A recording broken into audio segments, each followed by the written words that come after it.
Late in the afternoon of July 1st, General A. Humphrey's division of the Third Corps moved toward Gettysburg. They were marching along a country road running nearly parallel and 2 miles west of the Emmitsburg Road.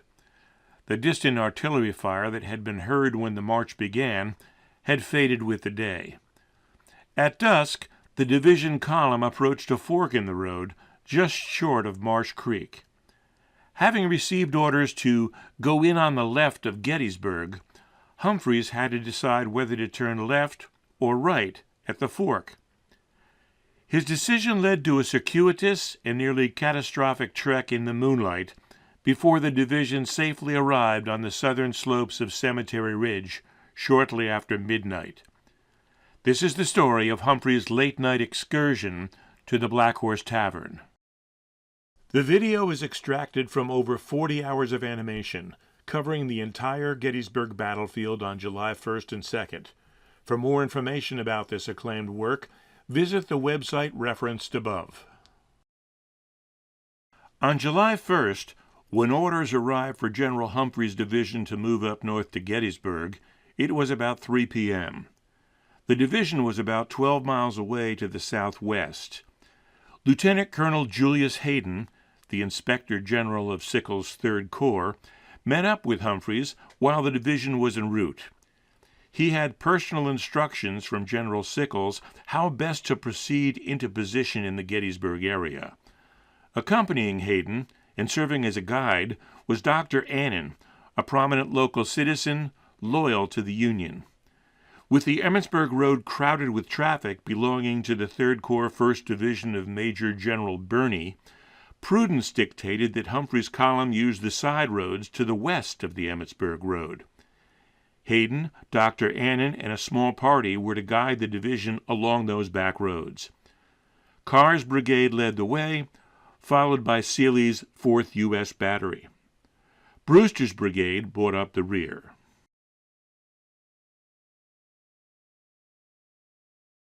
When Humphrey's division reached Marsh Creek, they were moving northeast along the present-day pumping station road. They arrived at a three-way intersection. The road to the right led to Saxe's Bridge across Marsh Creek, and then further on merged with the Millertown Road.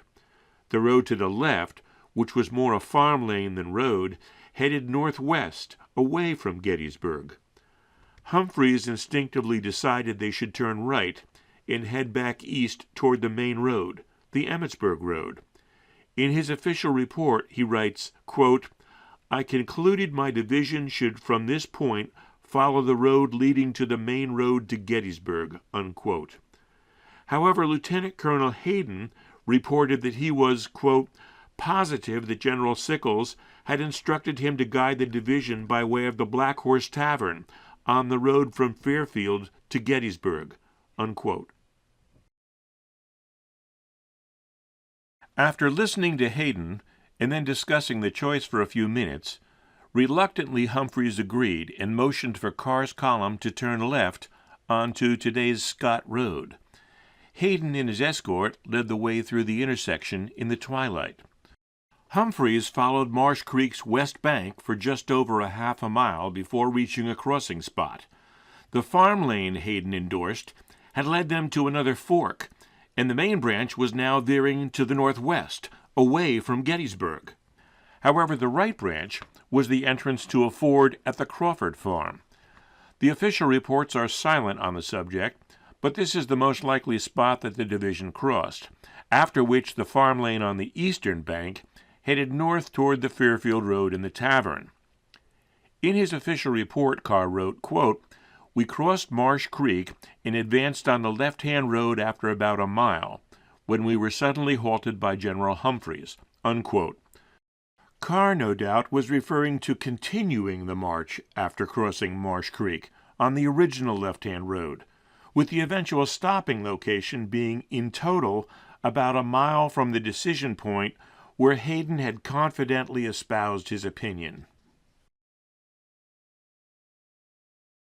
After crossing at the Crawford farm and still guiding the column, Hayden's group had gone about 1,000 yards north, now on the eastern side of Marsh Creek, with Carr's brigade just a short distance behind.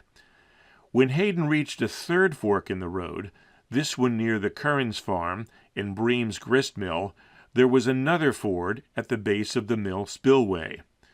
This is the stopping location that Carr mentioned in his report, about 1 mile past the original decision point. In spite of crossing back again to the west side, this route appeared to be the most direct path to the Fairfield Road. But now Hayden was beginning to have doubts about his earlier choice, and Humphreys was fuming.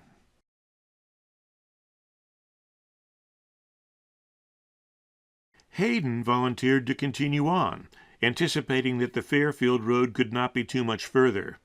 In David Schultz and Scott Mingus Sr.'s book, The Second Day at Gettysburg, The Attack and Defense of Cemetery Ridge, they write, quote, Hayden, with Dr. Annan and a couple of escorts in tow, picked their way to the Fairfield Road. Seeing no one about, they urged their mounts across the dark road.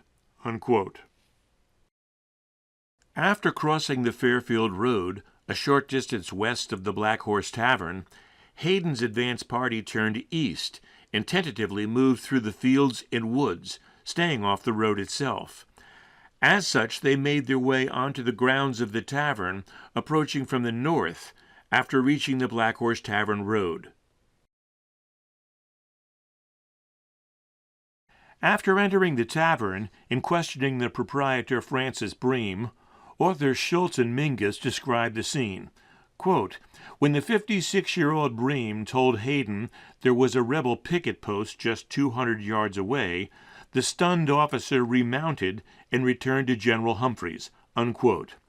The Confederate pickets belonged to Wilcox's Alabama Brigade of Anderson's division, Hill's Corps. The brigade, consisting of 5 regiments, had been ordered to take up a position on the extreme right flank of the Confederate Army.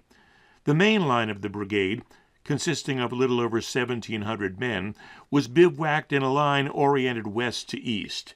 They were at the top of Hare Ridge, with the Blackhorse Tavern situated about 800 yards to the southwest, significantly below the ridge's crest, in the valley through which Marsh Creek ran. Wilcox's picket line was formed in an arc, emanating from in front of the brigade and swinging to the southeast for nearly a mile.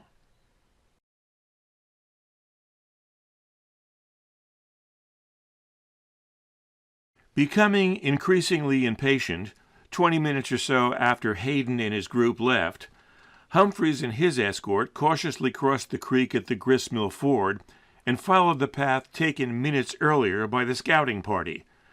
But after they had gone about 500 yards, they met up with Hayden, who was now on his way back from the tavern. After hearing the news about the proximity of the rebels, Humphreys set off for the Blackhorse Tavern to confirm the report for himself.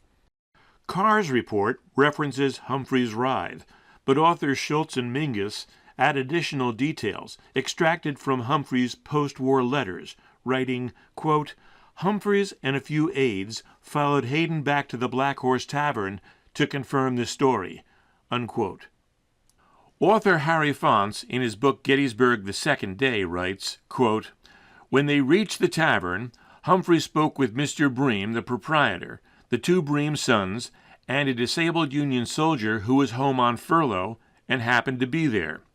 From them he learned that there was a Confederate picket post about 200 yards away. Not wishing to be discovered, the party quietly withdrew. Unquote. Humphreys learned years after the battle, on a subsequent visit to Gettysburg, and a visit with the Bream family at the tavern, just how dangerous the situation was. For within 10 minutes of his departure, a party of 20 or 30 of Wilcox's men came into the tavern. Humphreys and his party returned to the head of the divisional column, still stationary near the Curran's farm. Fonce explains, quote, Humphreys' division was where it did not belong. At the general's order, the column faced about, and in majestic silence retraced its steps. Unquote. In Humphreys' official report, he explained his decision to leave the area and not engage. About Wilcox and the situation, he wrote, quote, He was not aware of my presence, and I might have attacked him at daylight with the certainty of at least temporary success. But I was 3 miles distant from the remainder of the army, and I believed such a course would have been inconsistent with the general plan of operations of the commanding general. I accordingly retraced my steps." Unquote. Battlefield scholars have long pondered why Wilcox's pickets would not have heard the noise and commotion of Humphrey's 2 brigades and an artillery battery, as they plodded first north and then back south, at times as close as 1,200 yards from their front. Multiple times, Humphreys and other of the division's senior officers ordered complete silence, but where history records instances where miscellaneous military noise broke through the silence of the night, in each of those cases the sounds were interpreted by the rebels as being other than made by Union soldiers. The topography of the land between Wilcox's and Humphrey's men no doubt also played a significant role. Brewster's brigade had never made it far enough north on the left-hand road to actually cross Marsh Creek. When the division began to retrace its steps, his regiments did an about-face and began their trek back toward the intersection with the right-hand road. But being further north, Seeley's battery, now followed by Carr's brigade, both crossed back to the west side of the creek at the Crawford Ford and closed the gap on Brewster. The division proceeded along the west bank until crossing back east at the Sachs-covered bridge. They went on to ford Willoughby Run, and next came to the Pitzer Schoolhouse. As the head of the division advanced up the west slope of Seminary Ridge, Humphreys had some idea of where he was, be it 4 hours later than when he originally would have been there, but he wanted to be sure. He dismounted at one of the small houses along the road, perhaps the John Flaherty farm. There he was told that the woods to the northeast were occupied by Confederate scouting parties. Not wanting any more surprises, Humphreys dispatched a line of skirmishers who subsequently preceded the division by about 100 yards as they moved closer to the crest of Seminary Ridge and the Emmitsburg Road 500 yards to the east.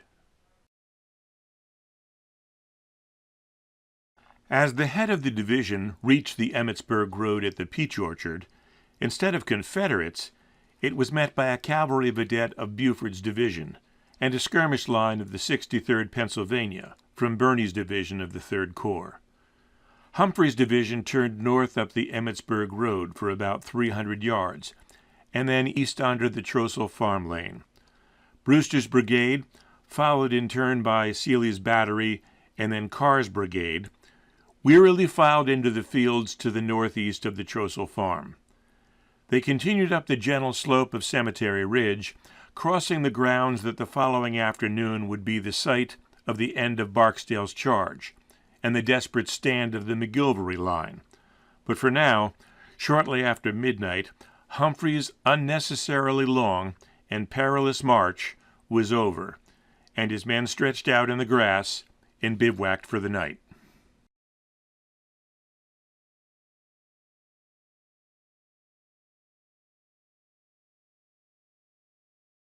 Authors Schultz and Mingus, at the end of their detailed narrative on Humphrey's late-night march on July 1st, write, quote, "General Humphreys, using his experience and talent as a commander, extracted his 2 brigades safely out of harm's way in the darkness. He did so with a minimum of noise and confusion and no casualties. His was a very nice piece of troop maneuvering under difficult circumstances. Much of the time the officers and men worked in near-pitch blackness. What very easily could have been a disaster was instead nothing more than a delay."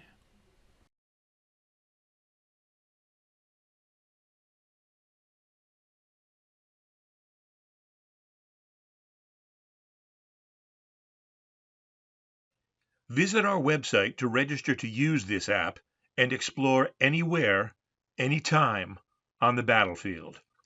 www.civilwaranimatedbattles.com